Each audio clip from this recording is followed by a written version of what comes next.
todo el mundo, bienvenidos, ¿cómo les va? Comienza con sentido público de un jueves con gusto a viernes, así que disfrútalo el doble. ¿Hay menos gente en la calle o es mi sensación? ¿Ya se rajó bastante gente? Sí. Por mi zona, por lo menos, había menos gente de la que habitualmente hay. Se ve que por allá pueden, vayan a saber. Acá estamos nosotros trabajando firmes. ¿Qué hora es? 16 horas, 1 minuto. Sigue la cosa caldeada, una humedad tremenda, no se te seca la ropa, ni se te ocurra lavar un suéter porque el olor a trapo viejo que va a tener. Dicen que ya va a parar la cosa y que el domingo vuelve la lluvia, pero hoy un poquito de sol hubo. Yo salí afuera a aprovecharlo. Tanto tiempo hacía que en Capital no veíamos el sol que a disfrutarlo un poquito, a sacar las zapatillas que habías lavado hace 5 días, a colgar la ropa de donde se pueda para que tome sol a ver si se seca. Y nosotros, decía, acá con un programón, ¿eh? Todo para vos, disfrútalo. Hora y media de información, cultura y el mejor equipo periodístico de la televisión. Empezamos, Martín. Dale. El gobierno, a través de un decreto de la presidenta, le quitó a TVA la concesión de los trenes Sarmiento y Mitre por graves incumplimientos. Lo anunció el ministro de Planificación Federal, Julio De Vido. ¿A dónde va el mundo? ¡Qué pregunta! Vamos a charlar de este tema con el politólogo e investigador del CONICET, Atilio Borón. Hollande dijo que la pobreza y la desocupación son el fracaso del neoliberalismo. Está equivocado, ese es el éxito. En nuestro living, el bandoneonista Néstor Marconi, que prepara una especial en televisión pública para el 25 de mayo.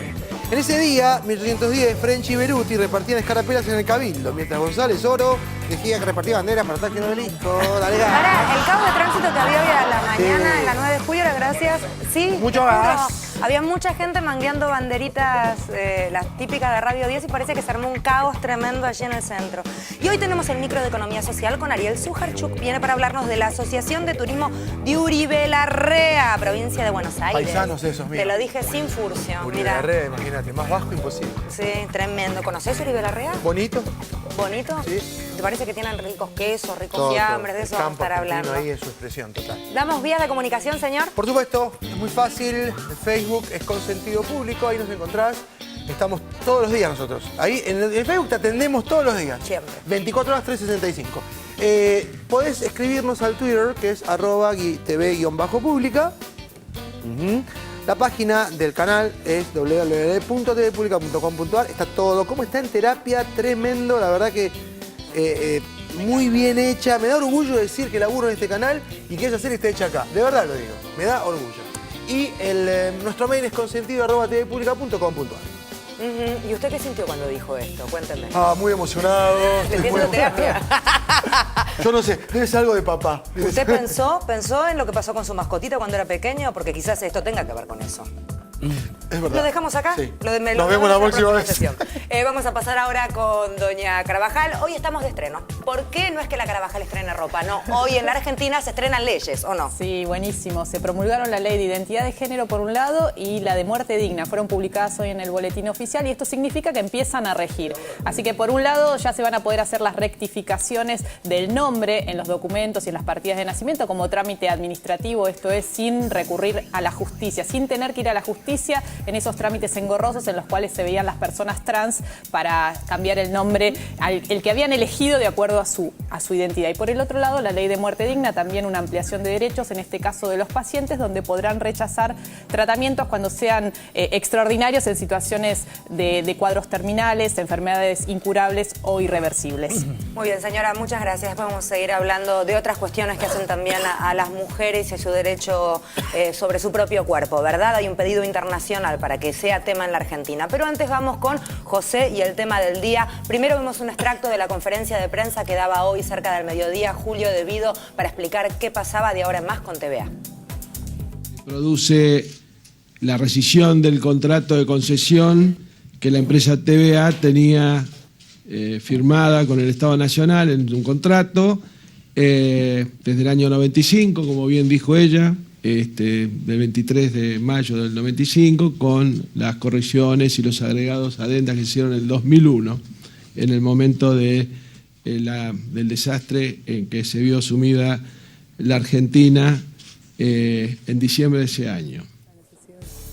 Muy bien, allí veíamos parte del extracto que era una conferencia de prensa, pero decíamos un poco en broma que parecía más una cadena nacional porque hacía zapping y en todos los canales estaba lo debido. Es una noticia que muchos esperaban, incluyendo los familiares de las víctimas, que uno no puede decir que festejaron, pero sí que tomaron con satisfacción la decisión del gobierno que se anunció, y lo veíamos al ministro de Vídeo, estaba también por ahí el secretario de Transporte, el nuevo secretario de Transporte, de rescindir el contrato de concesión que tenía la empresa TVA en las líneas Sarmiento y Mitre, en la línea Sarmiento donde se produjo el accidente en la estación de Once. TVA acumulaba, según dijo De Vídeo en la conferencia de prensa, 250 multas por un total de 700 millones de pesos. Digamos, está claro que había motivos, incluso antes del accidente había un informe muy drástico y muy contundente de la Auditoría General de la Nación y otro de la CIGEN, cuestionando el nivel de servicio, las condiciones de seguridad, todo esto incluso antes del accidente. Digamos, había una situación muy clara, el gobierno se tomó un tiempo, elaboró un informe, y esto es por ahí lo más interesante, porque la cuestión es qué va a pasar de ahora en más, digamos, ¿no? Está caído el contrato de concesión de TVA, ¿qué va a pasar de ahora en más? El gobierno anunció que va a crearse una unidad de gestión con 2 empresas, Metrovías y Ferrobaires, que son 2 empresas que tienen las concesiones de otros trenes, que junto con el Estado van a empezar a administrar el ferrocarril Sarmiento y el ferrocarril Mitre. Sí, y otro dato interesante es que tampoco, nunca más pueden concesionar sobre trenes, digamos, sobre líneas ferroviarias, se le prohibió, porque ya tienen como antecedentes este Exactamente, horror. Se le prohibió. Todavía TVA tiene muchas líneas de colectivo, de larga distancia y de transporte urbano. Es otra área, pero seguramente habrá que revisar eso también. La cuestión ahora, yo decía, es ir para adelante. A ver, el gobierno elaboró un informe durante estos 3 meses de intervención que dice que para reacondicionar el Sarmiento y que se empiece a dar un servicio no mucho mejor que el anterior, pero sí un servicio que tenga las condiciones mínimas de seguridad, se necesitan 900 millones de dólares. Es decir, es mucho dinero. Esto también para tratar de entender que se trata de un tema que es muy complejo y muy complicado. Por ejemplo, para soterrar el Sarmiento, que sería una solución definitiva al problema del Sarmiento, soterrarlo quiere decir ponerlo por abajo de la tierra, digamos, ¿no? En la mayoría de sus tramos, que evita los accidentes, ayuda mucho al tema del tránsito, mejora el servicio, se necesitan 6.000 millones de dólares. Esto es mucha plata, digamos. También para darse una idea de que estamos hablando de una cuestión que es muy compleja y muy difícil de resolver.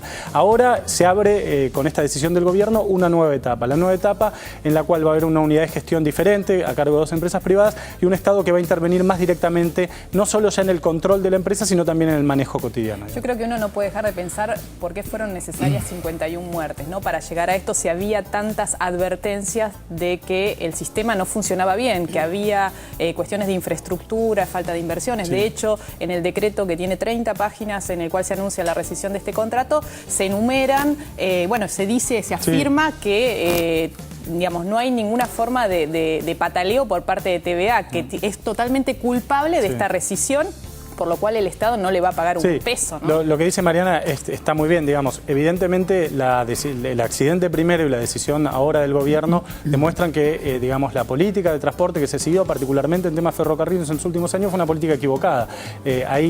Durante un tiempo tuvo mucho sentido, que era subsidiar para mantener el pasaje barato, para que la gente pudiera llegar al trabajo, para que la gente pudiera viajar, para mantener incluso los precios de las tarifas reducidos, digamos. 80 centavos por lo menos. Claro, es el más barato de todos. Es el más barato y además es muy fácil no pagarlo. Sí, claro. Porque nadie controla. Porque casi no conviene cobrarlo. Porque es tan barato. Y no hay interés tampoco en cobrar. No, cobran el subsidio. El subsidio te compensa. Sí, lo que pasa es que hay que entender que es un transporte que es deficitario en todos los lugares del mundo. El transporte urbano de ferrocarriles da pérdida en todos los lugares del mundo. Pero Sin se Estado, viaja bien. No se viaja bien. Sí, claro, se viaja bien. Esto no es culpa ni al gobierno ni a la empresa. Quiero decir, siempre se va a perder plata si uno quiere tener trenes que transporten 500.000 personas todos los días del conurbano a la capital. El tema es que eso se haga bien. Y el punto es también cómo me dice el déficit, porque también lo hemos analizado acá en la mesa, que uno dice, bueno, la gente llega a su trabajo, puede viajar. ¿Cómo medís que es deficitario realmente? Si es que no le entra plata a la empresa o hay toda una rueda que empieza a girar a partir de que la gente se pueda subir a un tren y llegar en horario,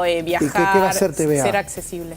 TVA no, sí, yo no creo que haga nada, no creo que presente una demanda y demás, porque TVA todavía tiene muchos negocios que dependen de la voluntad del gobierno, entonces no creo que se ponga en una posición dura, primero porque los argumentos jurídicos para cancelarle el contrato son clarísimos y contundentes. Y en segundo lugar, porque tiene todavía negocios de los cuales me parece que va a tratar de preservar, me da la sensación. Digamos, de todos modos, no hay información todavía sobre la reacción de TVA, que no ha dicho nada hasta el momento. Vamos a hablar ahora un poco de cultura y de lo que va a pasar puntualmente en la pantalla de Canal 7 mañana. Pero lo que va a pasar mañana en la pantalla de Canal 7 a través de la tele, podés presenciarlo en vivo hoy si es que tenés ganas. Cuenta un poquito de qué se trata, Sí, Oscar. yo diría que ya es hora de venir al canal, esto es lo que te diría, porque si es a las 6 de la tarde y son las 4:10... No, terminan de ver el programa, 5:30 terminan y llegan bien. y llegan bien, perfectamente bien, porque no hay ningún atajo, nada. Alguien que admiramos todos, el Chango Spasiuk, verdaderamente extraordinario es escuchar al Chango. Néstor Marconi, un violinista que seguramente usted lo conoce, que es Rafael Gintoli, la orquesta de radio y televisión de la televisión pública que la dirige el maestro Marcelo Zurlo. Son los protagonistas de esta nueva entrega del ciclo de conciertos y espectáculos de la TV pública, por supuesto con entrada libre y gratuita. Hoy a las 6 de la tarde, Figueroa Alcorta 2977, simplemente llega, ingresa, saluda a Federica Pais y inmediatamente presencia el espectáculo, que tiene una enorme jerarquía artística, lo dije, y mañana lo va a poder ver en la pantalla de la televisión pública. Y además hoy, como anticipo, lo vamos a tener a Don Marconi aquí con su bandoneón, Genio un total. genio absoluto, Genio así total. que nos vamos a deleitar con una pastillita de Marconi allí y su bandoneón, un músico conocido a nivel mundial, se ha dado el lujo y el gusto de tocar con todos, en todos lados, así que es un placer para nosotros que venga, no te lo pierdas.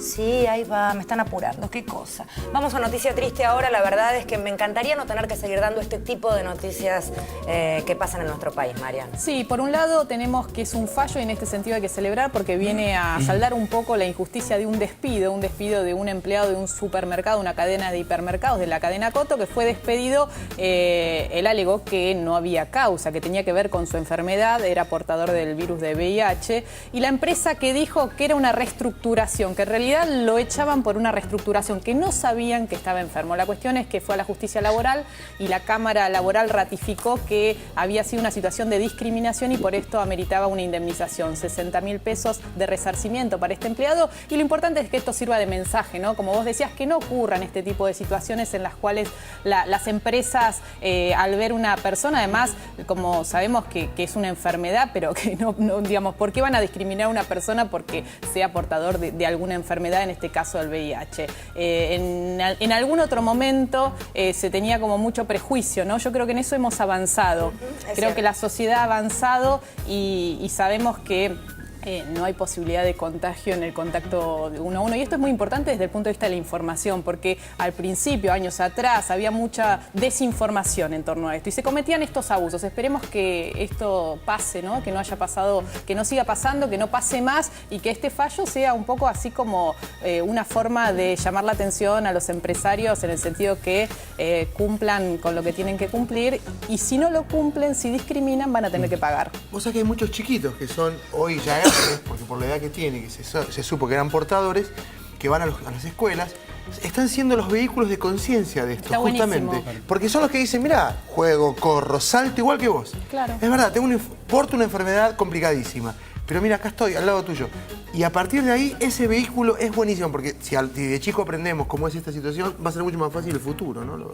Sí, yo creo que se ha hablado tanto que me parece que cada vez pasan menos estas cuestiones Claro. de discriminación. Pero Pero las hay, pasan, las hay. las hay. Así que hay que estar atento allí e intentar educar. Como decía Marian, la educación a través de los medios de comunicación, como decía Martín, en el colegio, en la escuela, hay que educar. Es la única vacuna que existe contra la ignorancia, que significa discriminar desde cualquier lugar, ya sea por una enfermedad, por una raza, por una religión, por lo que sea. Vamos a cambiar de tema ahora y vamos a ver un fragmentito de la conferencia de prensa que daba Victoria Montenegro en la sede de Abuelas, dando la noticia de haber por fin hallado los restos de su padre desaparecido durante la última dictadura militar en el año 1976. Bueno, finalmente hoy, después de mucho tiempo, Victoria puede darle sepultura a los restos de su padre. Queremos compartir con ustedes y con todos los argentinos y argentinas que gracias al trabajo inclaudicable del equipo argentino de antropología forense, el EAF, hemos recuperado los restos de mi papá, Roque Orlando Montenegro, Toti, que al momento de su desaparición tenía tan solo 20 años. El 5 de julio del 2000 fui restituida por la búsqueda de Abuelas. Me costó varios años asumir mi identidad y tratar de acomodar mi historia. Mi apropiador me había dicho, en relación a mis padres, que habían sido abatidos en un enfrentamiento que tuvo lugar en William Morris el 13 de febrero del 76. Sin embargo, la única verdad es la que aportó la investigación realizada por el EAF, que confirmó que estuvieron secuestrados durante varios meses y que mi papá fue víctima de los vuelos de la muerte. En otras palabras, el operativo que nos secuestró fue anterior al 24 de marzo, confirmando que hubo un plan sistemático anterior al golpe de Estado. Bueno, fragmento de la historia un poco de Victoria, que no podemos más que conmovernos todos al escucharla, porque, en fin, además de la desaparición de sus padres, hay que sumarle la historia propia de haber sido apropiada, valga la redundancia, por semejante monstruo, ¿verdad? Una persona que le inventó no solamente su identidad, sino que enfrentamientos, situaciones horrorosas. Así que nos alegramos desde acá por Victoria. Sí, no, por ahí para destacar dos cuestiones históricas que me parece que agrega la noticia, además del milagro del que habló Victoria en la conferencia de prensa de ayer. Ella mencionaba una, que es que su padre fue secuestrado antes del golpe de Estado, digamos, claro, ¿no? Cuando todavía no se había dado el golpe. Y la segunda es que él apareció en Colonia, en las costas uruguayas, lo arrojaron de un avión como parte de los vuelos de la muerte, un vuelo que se produjo en mayo del 76, o sea, muy pegado al golpe de Estado, lo cual muestra también que esta metodología terrible que usaron los militares en su momento, que usó el proceso, y de la cual hay pocos resultados, porque en general los cuerpos efectivamente desaparecieron, la mayoría de los cuerpos. En este caso, por suerte, se pudo hallar el cuerpo y que había sido arrojado muy poco después del golpe. Al mismo tiempo, destacar el enorme trabajo del equipo argentino de antropología forense, que está haciendo una labor casi, uno diría, epopéyica, digamos, ¿no? Con los ADN y las cargas genéticas de los familiares de los desaparecidos, y la posibilidad de hacer entrecruzamientos masivos, que es lo que permite desenterrar estos cuerpos y después identificarlos con los familiares de las víctimas. Y destacar también que además conozco casos que han trabajado con el equipo y que han tenido la suerte de recuperar los restos de sus padres, son muy cuidadosos. Y eso no es un detalle menor, porque muchas veces la ciencia enfría un poco el trato y se olvidan a veces, no de mala onda, sino por el oficio mismo, por deformación profesional a veces. Y en este caso son gente muy cuidadosa y amorosa y saben cómo y de qué manera. No, lo explican muy. Hay un gran reportaje hoy en Página, uno de los responsables del cuerpo médico, que lo explica muy bien cómo son los procesos y demás. Vamos a cambiar de tema. Mañana es el 25 de mayo y la sede donde el Zoom era el Cabildo. Exactamente. El Salón de Usos Múltiples. Allí pasaba todo, ¿no? Sí, el Zoom fue el que... Claro. Vamos a ponernos en situación, porque es importantísimo esto que vamos a ver. Año 1909, un año antes del centenario, no del bicentenario, del centenario de la Revolución de Mayo, la Argentina se preparaba, ya lo vimos, por suerte tuvimos la suerte de celebrar el bicentenario y vimos cómo fue la retrospectiva de aquel centenario. ¿Cómo estaba el cine en el momento en que aparece esto? Muy poquito, era un niño de días, si uno compara al cine con un ser humano. En el año 1909, Francia, con los Lumière, y Estados Unidos, con la Eastman, Kodak va a ser después, y algunas cosas que estaban haciéndose como forma independiente, tenían un cine muy libre. En la Argentina, en ese momento, un señor, Mario Gallo, comenzaba a filmar películas mudas, pero con protagonistas y con actores profesionales, como parte de la industria, lo que iba a hacer. Y filmó dos. Primero, yo no entiendo a dónde está yendo. El fusilamiento de Dorrego. Y la otra, Revolución de Mayo. Ahí llegamos. Festejando ahora sí lo que era en ese momento, ya faltaba un año para el centenario de aquel 25 de mayo, y es la primera película argentina, que se puede decir oficial, que habla de este tema. Vamos a ver un poco de esto y realmente, si tenés casetera, mirá qué viejo, grabalo porque es una joyita. El Cabildo de Buenos Aires, escenario central de la Revolución de Mayo de 1810, comenzó a construirse en 1608 y fue objeto de sucesivas alteraciones, fijándose su aspecto actual en el año 1940. Podemos viajar en el tiempo hasta el origen de la patria a través de la Revolución de Mayo, película muda que representa los acontecimientos vividos en 1810. El film, estrenado el 22 de mayo de 1909, fue dirigido por Mario Gallo y constituye la primera producción cinematográfica argentina realizada con actores profesionales. En su desarrollo, se recrearon las deliberaciones en los salones del Cabildo, la formación del primer gobierno patrio y la inquietud popular reinante en las adyacencias del histórico edificio. Aunque en realidad ninguna de las tomas fue realizada allí, ya que la escenografía fue compuesta ingeniosamente con telones. El Cabildo, emplazado en el Centro Fundacional de Buenos Aires, sufrió muchas reformas. En 1889, debido a la apertura de la Avenida de Mayo, fueron demolidos los 3 arcos del lado norte. Así el edificio perdió su simetría frontal, hasta que en agosto de 1931 se derribaron 3 arcos del lado sur para abrir la diagonal Julio Argentino Roca. En la actualidad, cuenta con un patio que ofrece una visión colonial en el centro del Buenos Aires moderno y puede apreciarse un aljibe de 1835 que pertenecía a la casa natal de Manuel Belgrano. En su interior se encuentra el Museo Nacional del Cabildo y la Revolución de Mayo, donde se exhiben cuadros, retratos, piezas, joyas y otras reliquias como la lámina de Oruro, obsequiada en ocasión de la victoria de 1807 frente a los ingleses. 202 años después de aquel 25 de mayo, con imágenes de 1909, recordamos el histórico momento en que se dieron los primeros pasos hacia nuestra independencia.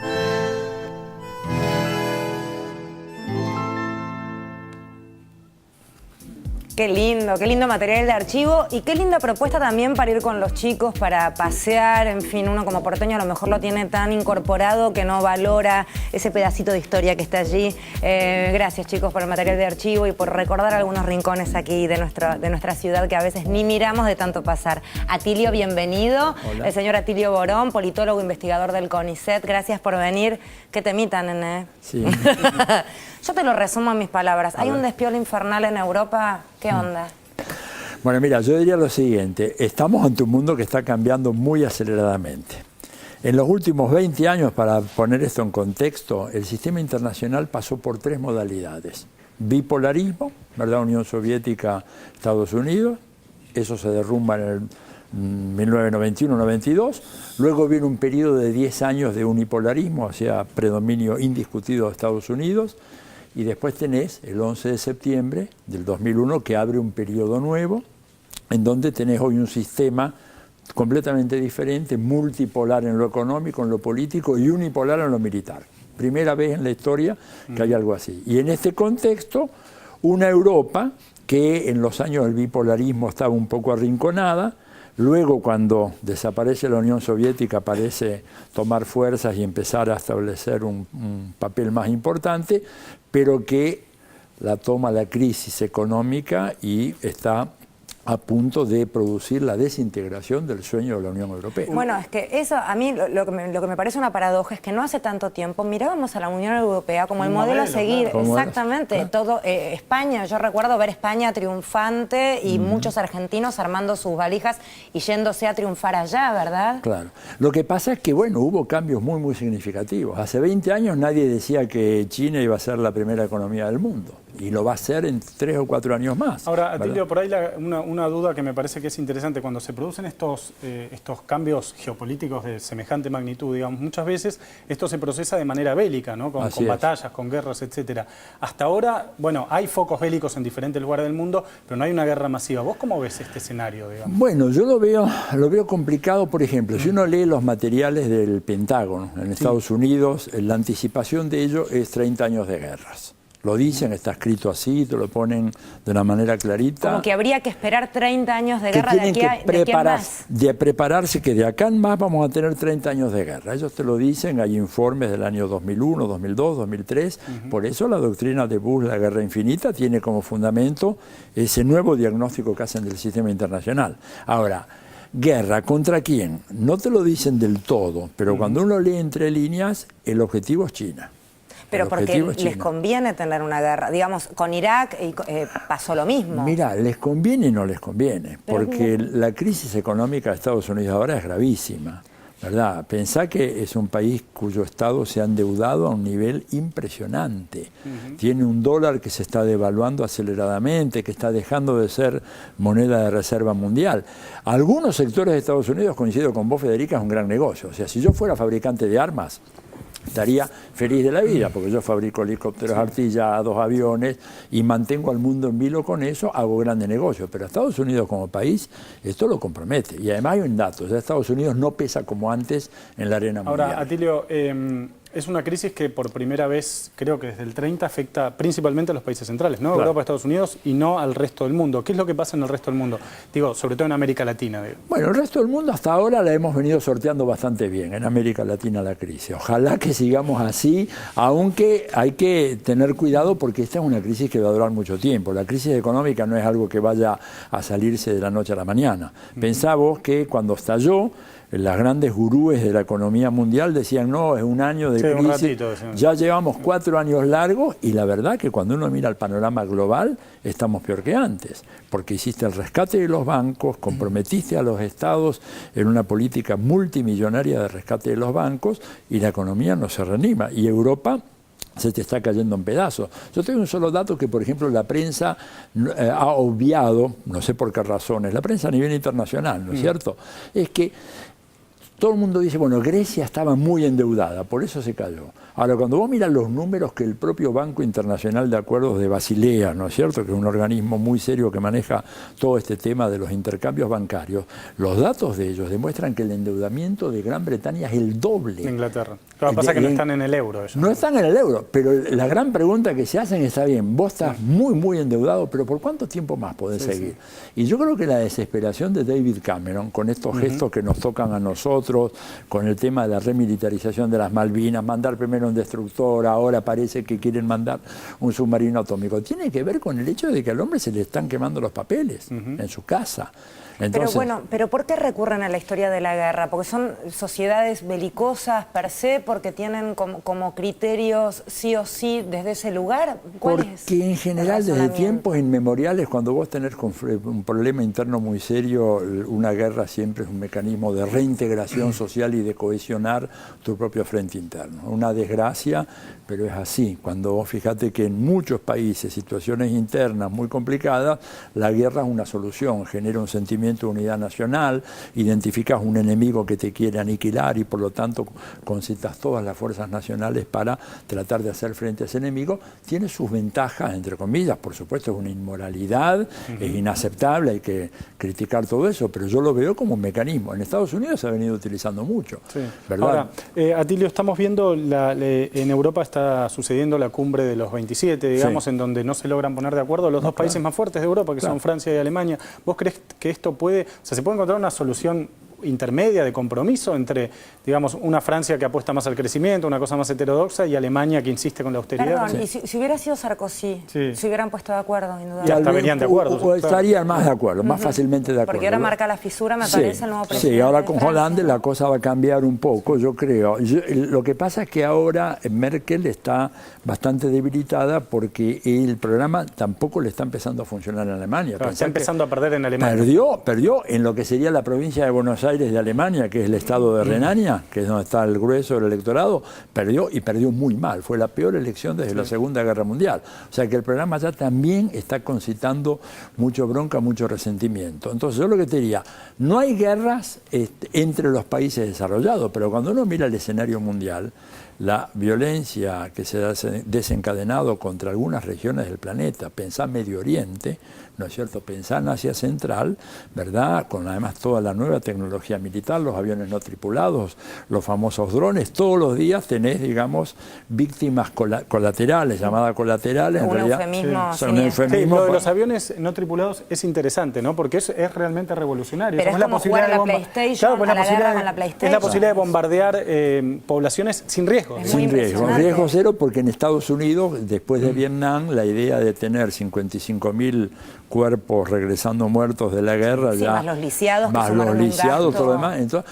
ahora, eso es de una inmoralidad que te digo pocas veces vista en la historia, ¿no es cierto? Y es la impunidad de decir mato a quien quiera, hoy en día además con una tecnología militar altamente sofisticada. Cuando hablaba recién, José mencionaba cómo podía repercutir en Latinoamérica. Digamos, nosotros miramos mucho también, muchas veces preocupados, acostumbrados a los coletazos de las grandes crisis mundiales, repercutiendo en nuestro país. hay que mirar 20 años para atrás y tenés un par de muestras, digamos. Sí. La aparición del Mercosur, esta cuestión de unidad latinoamericana, ¿nos puede llegar a proteger de alguna manera? Esto nos puede proteger. Hay que avanzar más, sobre todo en la UNASUR, ¿verdad? Porque la Mercosur es un acuerdo más económico, más restringido. Nos puede ayudar, pero hay un hecho. En un contexto de un mundo tan cambiante como este, lo que ha venido pasando en América Latina, que era una región que si vos la mirabas en el mapa hace 25 o 30 años había apenas 2 bases militares de Estados Unidos, el último recuento, a 1 de abril, son 47. 47 bases militares. Esto te digo un análisis. ¿Acá dónde cuántas en toda América Latina y el Caribe. Mira, acá tenemos, el gobernador Capitanich dice que esa no es una base militar, gente que es estudiosa del tema dice que sí, esa, hay una discusión. El embrión, hay una discusión, pero en todo caso... En Paraguay, ¿no, Atilio? En Paraguay tenés 2, pero en todo caso, quien firma ese acuerdo con el gobernador Capitanich es un coronel del Comando Sur. Digo, si hubiera sido un médico norteamericano, yo te creo, pero cuando venís con un general, con un coronel del Comando Sur, bueno, en Paraguay... ¿Y cuál es la idea de tanta base militar? Para aprovechar el tiempo que me apuran acá. Así que la idea es el siguiente, el mundo se precipita hacia una carrera desenfrenada por recursos naturales no renovables.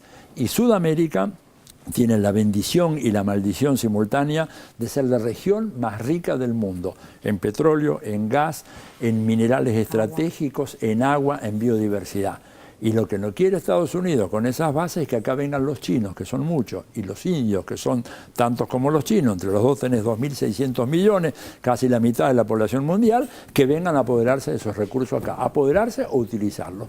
Por eso estamos totalmente rodeaditos. Un día si quieren vengo, les traigo el mapa, lo ven, y te digo, los televidentes se espantan. Sí, cuando nos morimos todos de miedo. Es el programa para paranoicos, lo vamos a titular, avisamos antes, ¿verdad? Así, para que nadie... Pero en este caso el paranoico es yo que soy paranoica, a mí ya me pusiste paranoica y no me trajiste paranoica muy bien informada. Con razones, te lo fundamento. Sí, con razones. O no nos están siguiendo. Así o son ideas mías. No, vos te no, hiciste un señor hace siguiendo. rato y yo no te lo quería decir. Gracias, Atilio. De nada, gracias un placer a vos. enorme. Gracias. Un Chao, placer. Atilio Borón, lujazo en el programa. En el bloque que viene nos damos otro lujazo. Viene Atilio, Ariel Sujarchuk. No, yo estaba vendiendo a otro, pero también es un lujazo. Ariel Sujarchuk viene, te voy a anunciar así, otro lujazo. Ariel Sujarchuk. Vamos a estar hablando de lo que están pasando en algunas provincias para colocarlas, o localidades de nuestra provincia, para colocarlas como marca. ¿Sabés que existen marcas que son lugares donde vive gente? De eso vamos a hablar. No te vayas.